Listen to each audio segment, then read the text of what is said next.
أعوذ بالله من الشيطان الرجيم. بسم الله الرحمن الرحيم.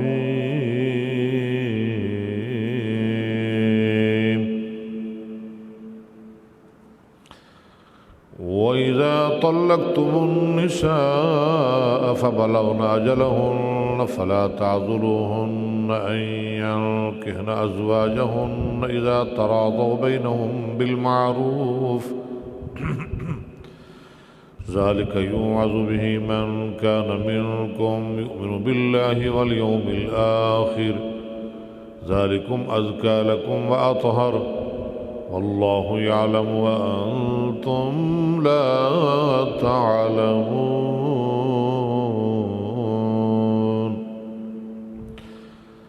والوالدات يرضعن أولادهن حولين كاملين لمن أراد أن يتم الرضاعة وعلى المولود له رزقهن وكسوتهن بالمعروف لا تكلف نفس إلا وسعها لا تضار والدة بولدها ولا مولود له بولده وعلى الوارث مثل ذلك فإن أرادا فصالا عن تراض منهما وتشاور فلا جناح عليهما وإن أردتم أن تسترضعوا أولادكم فلا جناح عليكم إذا سلمتم ما آتيتم بالمعروف واتقوا الله واعلموا أن الله بما تعملون بصير.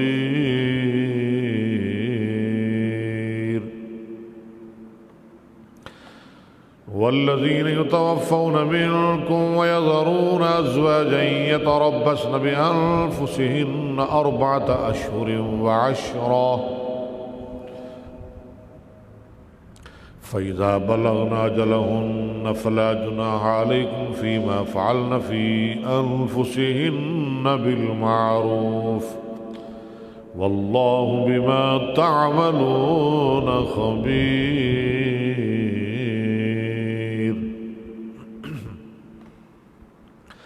ولا جناح عليكم فيما عرضتم به من خطبة النساء أو أكننتم في أنفسكم علم الله أنكم ستذكرونهن ولكن لا تواعدوهن سرا إلا أن تقولوا قولا معروفا ولا تعظموا عقدة النكاح حتى يبلغ الكتاب أجله واعلموا أن الله يعلم ما في أنفسكم فاحذروه واعلموا أن الله غفور حليم.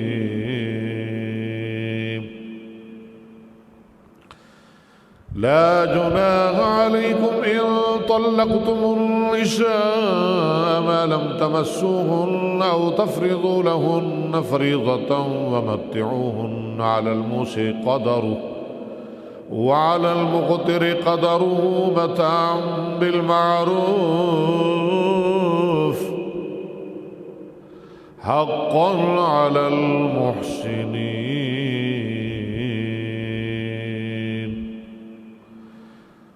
وإن طلقتموهن من قبل أن تمسوهن فقد فرضتم لهن فريضة فنصف ما فرضتم إلا أن يعفون أو يعفو الذي بيده عقدة النكاح وأن تعفوا أقرب للتقوى ولا تنسوا الفضل بينكم إن الله بما تعملون بصير. حافظوا على الصلوات والصلاة الوسطى وقوموا لله قانتين فإن خفتم فرجالا أو ركبانا فإذا أمنتم فاذكروا الله كما علمكم ما لم تكونوا تعلمون والذين يتوفون منكم ويذرون أزواجا وصية لأزواجهم متاعا إلى الحول غير إخراج فإن خرجن فلا جناح عليكم فيما فعلن في أنفسهن من معروف والله عزيز حكيم وللمطلقات متاع بالمعروف حقا على المتقين كذلك يبين الله لكم آياته لعلكم تعقلون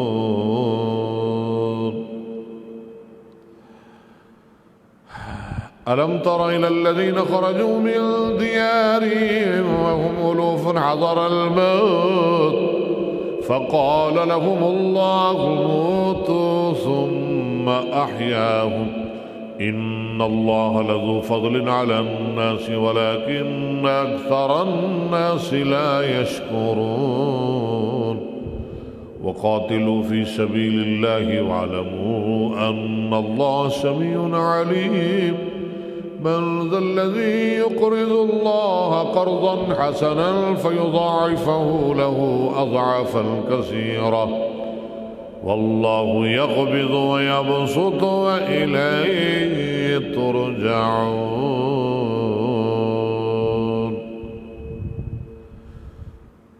ألم تر إلى الملأ من بني إسرائيل من بعد موسى إذ قالوا لنبي له مبعث لنا ملكا نقاتل في سبيل الله قال هل عسيتم إن كتب عليكم القتال ألا تقاتلوا قالوا وما لنا ألا نقاتل في سبيل الله وقد أخرجنا من ديارنا وأبنائنا فلما كتب عليهم القتال تولوا إلا قليلا منهم والله عليم بالظالمين وقال لهم نبيهم إن الله قد بعث لكم طالوت ملكا قالوا أنى يكون له الملك علينا ونحن أحق بالملك منه ولم يؤت سعة من المال قال إن الله اصطفاه عليكم وزاده بسطة في العلم والجسم والله يؤتي ملكه من يشاء والله واسع عليم وقال لهم نبيهم إن آية ملكه أن يأتيكم التابوت في سكينة من ربكم وبقية مما ترك آل موسى وآل هارون تحمله الملائكة إن في ذلك لآية لكم إن كنتم مؤمنين فلما فصل طالوت بالجنود قال إن الله مبتليكم بنهر فمن شرب منه فليس مني ومن لم يطعمه فإنه مني إلا من اغترف غرفة بيده فشربوا منه إلا قليلا منهم فلما جاوزه هو والذين آمنوا معه قالوا لا طاقة لنا اليوم بجالوت وجنوده قال الذين يظنون أنهم ملاقوا الله كم من فئة قليلة غلبت فئة كثيرة بإذن الله والله مع الصابرين ولما برزوا لجالوت وجنوده قالوا ربنا अफ़्रिग़ अलैना सब्रन वसब्बित अक़दामना वंसुरना अलल क़ौमिल काफ़िरीन। फ़हज़मूहुम बिइज़्निल्लाहि वक़तल दाऊद जालूत वआताहुल्लाहुल मुल्क वल हिकमत वअल्लमहु मिम्मा यशा वलौला दफ़उल्लाहि अन्नास बअदहुम बिबअदिन लफ़सदतिल अर्ज़ वलाकिन्नल्लाह ज़ू फ़ज़लिन अलल आलमीन। तिल्क आयातुल्लाहि नत्लूहा अलैका बिलहक़्क़ व इन्नका लमिनल मुरसलीन। सदक़ल्लाहुल अज़ीम। कल 10 बजे मोहतरम नाज़रीन, कल 10 बजे इंशाअल्लाह हमारी मुलाकात होगी। सबसे पहले तर्जुमा कुरान पाक पढ़ाया जाएगा बमा सरफ़ व नहव। पहले पारे से ही हमने शुरू कर दिया है, सूरह फातिहा पढ़ लिए।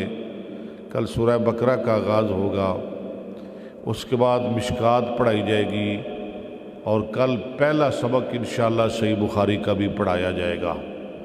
कल पहला सबक सही बुखारी का भी पढ़ाया जाएगा। आप भाइयों से, दोस्तों से अपील है कि कल आपने हमारे साथ रहना है। कल मिशकात, बुखारी और कुरान पाक का तर्जुमा। आपसे गुजारिश है कि आप हमारे साथ रहिएगा। मेहरबानी, शुक्रिया। दुआओं में याद रखिएगा। अस्सलामु अलैकुम व रहमतुल्लाह।